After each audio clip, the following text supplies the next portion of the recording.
Hi, this is Dr. Gregory Sadler. I'm a professor of philosophy and the president and founder of an educational consulting company called Reason.io, where we put philosophy into practice. I've studied and taught philosophy for over 20 years, and I find that many people run into difficulties reading classic philosophical texts. Sometimes it's the way things are said or how the text is structured. But the concepts themselves are not always that complicated, and that's where I come in. To help students and lifelong learners, I've been producing longer lecture videos and posting them to YouTube. Many viewers say they find them useful. What you're currently watching is part of a new series of shorter videos, each of them focused on one core concept from an important philosophical text. I hope you find it useful as well.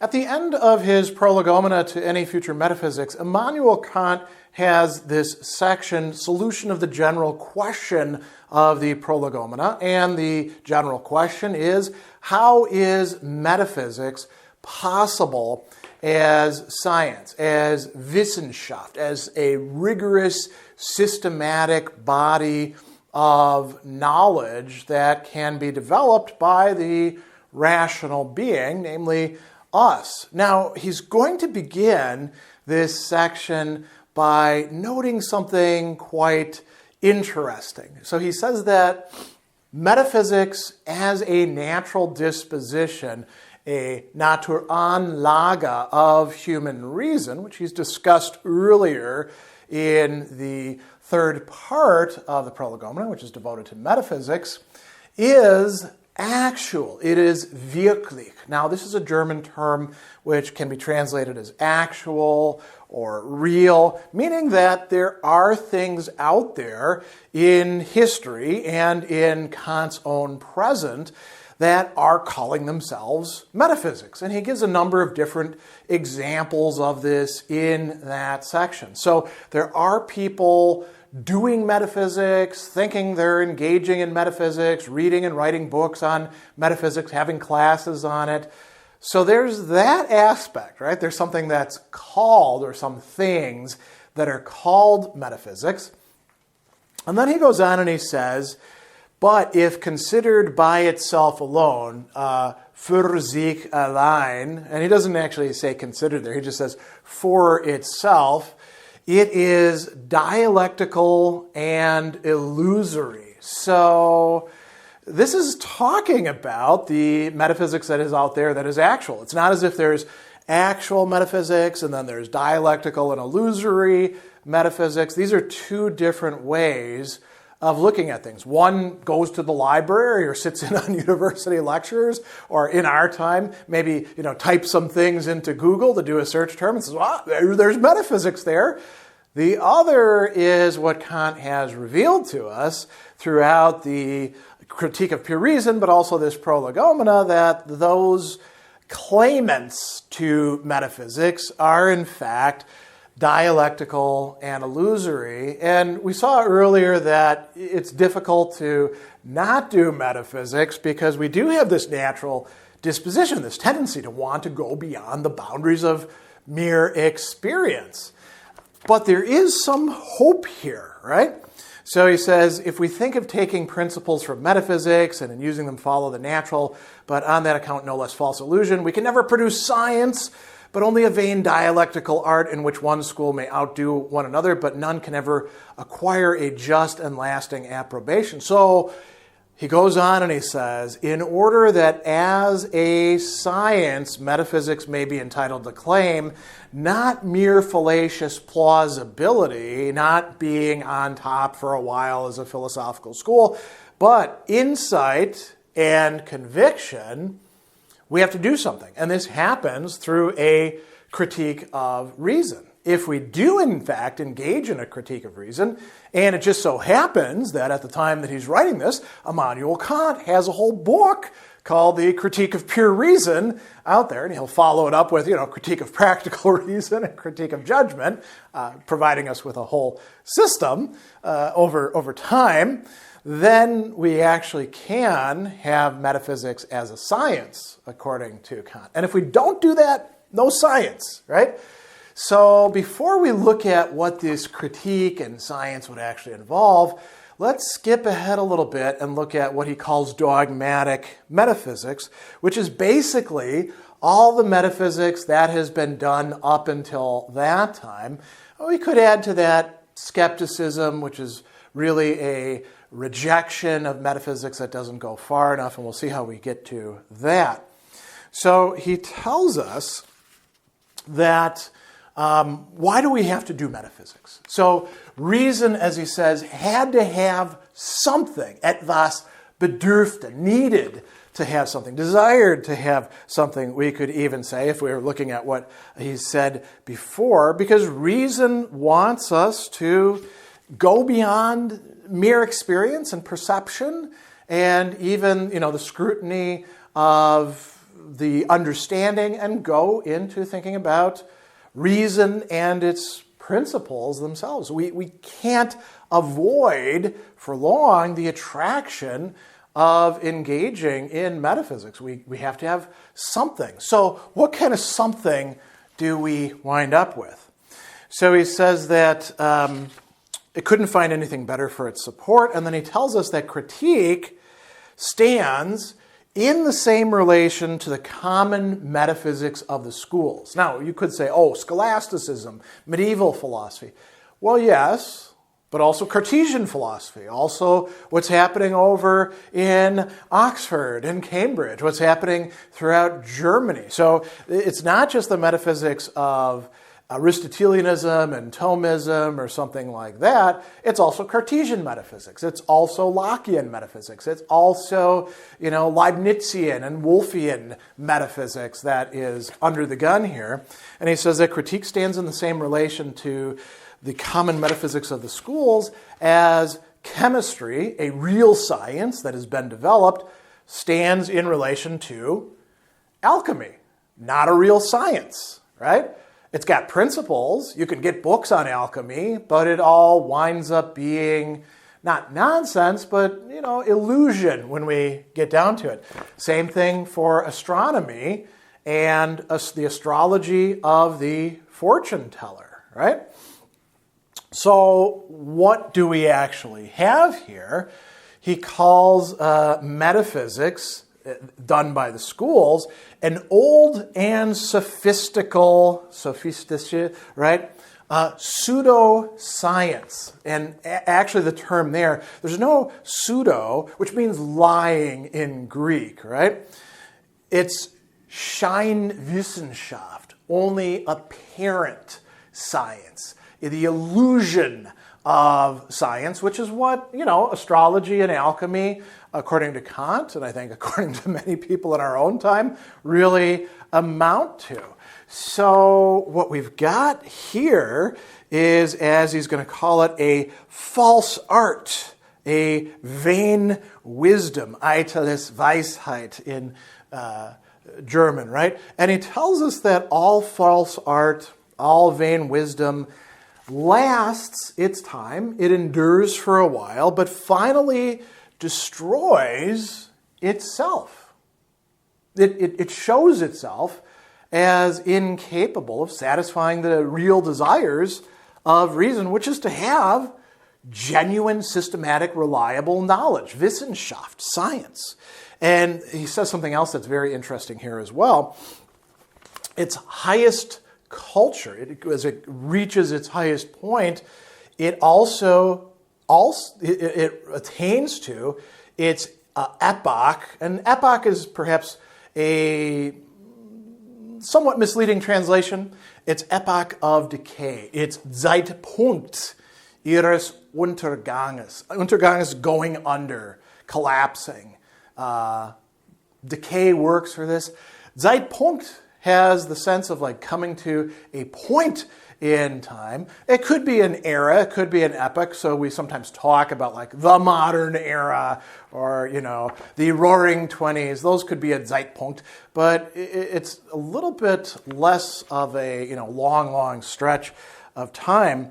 And so he says that that this time has come for metaphysics appears from the state into which it's fallen among learned nations. So, those participating in the Enlightenment, despite all the zeal with which other sciences of every kind are pursued, The old arrangement of our university studies still preserves its shadow. Now and then an Academy of Science tempts people by offering prizes to write essays on it.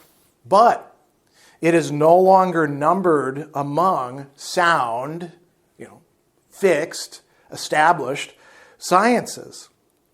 And let anyone judge for himself how a sophisticated person, if they were called a great metaphysician, would receive the compliment, which may be well meant, but is scarcely envied by anybody. So metaphysics, people aren't really that into it anymore. And he talks about this leading into skepticism. He doesn't use the term skepticism there, but we can read that back into it. And he tells us that the period of the downfall of dogmatic metaphysics has arrived, but we're far from being able to say the period of its regeneration has come by means of a thorough and complete critique of reason. Now, Kant does think that he's done a thorough and complete critique of reason. It's just not getting the audience and the recognition that he'd like for it so far, which is part of why he wrote the Prolegomena to any future metaphysics.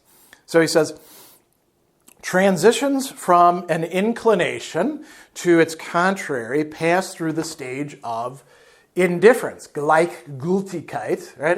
It's all okay, it's all equally not good, right? And then he says, this moment is the most dangerous for the author, but the most favorable for the science. Why is it most favorable for metaphysics as a science? When party spirit has died out, partisanship, people getting something out of being great metaphysicians, by a total dissolution of former connections, minds are in the best state to listen to several proposals for an organization according to a new plan, which is what Kant views himself as having provided in his first critique, and will solidify with the second and third critiques, as well as other things. So let's talk about critique then. Backing up a little bit, he tells us, in part, what is the critique supposed to do? What is it supposed to provide? This is in the second paragraph. A critique of reason must itself exhibit the whole stock of a priori concepts. So not some of them, all of them. And you might say, oh, well, wait a second, Kant. You haven't actually done that because you've done it for pure reason, first critique, but you haven't done it for practical reason, second critique. It's okay. He's got them in his back pocket, so to speak, and he'll be exhibiting them later. So exhibit the entire stock of a priori concepts. He goes on, their division according to their various sources, sensibility, understanding, and reason, three different faculties that are interconnected and work with each other and can be arranged in a sort of hierarchy. Sensibility at the bottom, understanding in between, reason higher up than them, and really what can govern the rest of them. So that's two things. Together with a complete table of them, the analysis of all these concepts, right? So that's important as well. The possibility of synthetic cognition a priori by means of the deduction of these concepts, the principles and bounds of their use, and then notice the last part, all in a complete system. Not just a system, a complete system. And here we get to a really important feature that he is going to stress over and over again in this. If we're going to have a genuine critique, it's got to be all the way across the board. So he tells us a little bit later, metaphysics alone can with certainty bring to such completion and fixity as to require no further change or be capable of any augmentation by new discoveries. Why? Because reason has the sources of its knowledge in itself, not in objects and their observation, by which its stock of knowledge could be further increased. And here we see the difference, for example, as he's mentioned earlier, between bounds or boundaries, right, and then mere limits. So mathematics, we can keep on finding new discoveries about how numbers, quantity works, its application to space and stuff like that. We can kind of never finish with it. Metaphysics, we can actually, according to Kant, finish with it, at least in the general or the abstract. And so he tells us that when it has exhibited the fundamental laws of its faculty completely and so determinately as to avoid all misunderstanding, there's nothing more for pure reason to cognize a priori. There's even no ground to raise any further questions. Kant takes himself, at least with respect to pure reason, in the first critique, to have done exactly that. Now, has he done that completely in the Prolegomena? No, because it is a Prolegomena. It's a much shorter work. It's presenting things in a different manner, right? But he says that he's thinking these Prolegomena will excite investigation in the field of critique and afford a new and promising object, right? And so he says, I can imagine beforehand everyone whom the thorny paths of my critique have tired and put out of humor will ask me on what I found this hope. My answer, the irresistible law of necessity. Now, what is this law? You can't avoid doing metaphysics. You're inevitably led by this natural disposition into taking positions in metaphysics. Metaphysics is actual, but you want it to be a science, not a pseudo-science, right? Not dogmatic metaphysics, and you don't want to fall into skepticism. So he says, there will always be metaphysics in the world. Everyone, especially every reflective man, will have it, and for want of a recognized standard, will shape it for himself after his own pattern. What has been called metaphysics up till now cannot satisfy any critical mind, but to forego it is entirely impossible. So a critique of pure reason itself must now be attempted, or, now notice this very convenient phrase, or if one exists, investigated and brought to the full test, because there's no other means for supplying this pressing want.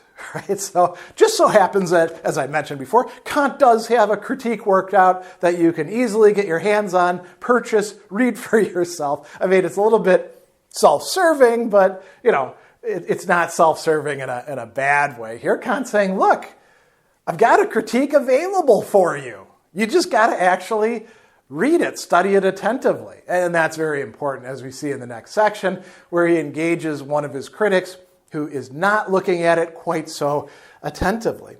There's one last thing that we want to touch on here, which is this discussion of analytic treatment of things. And he says that the science of metaphysics is not advanced because of analyses of concepts. You can analyze the concept of substance and accident. You can analyze, other things like propositions, like the sufficient reason or anything like that.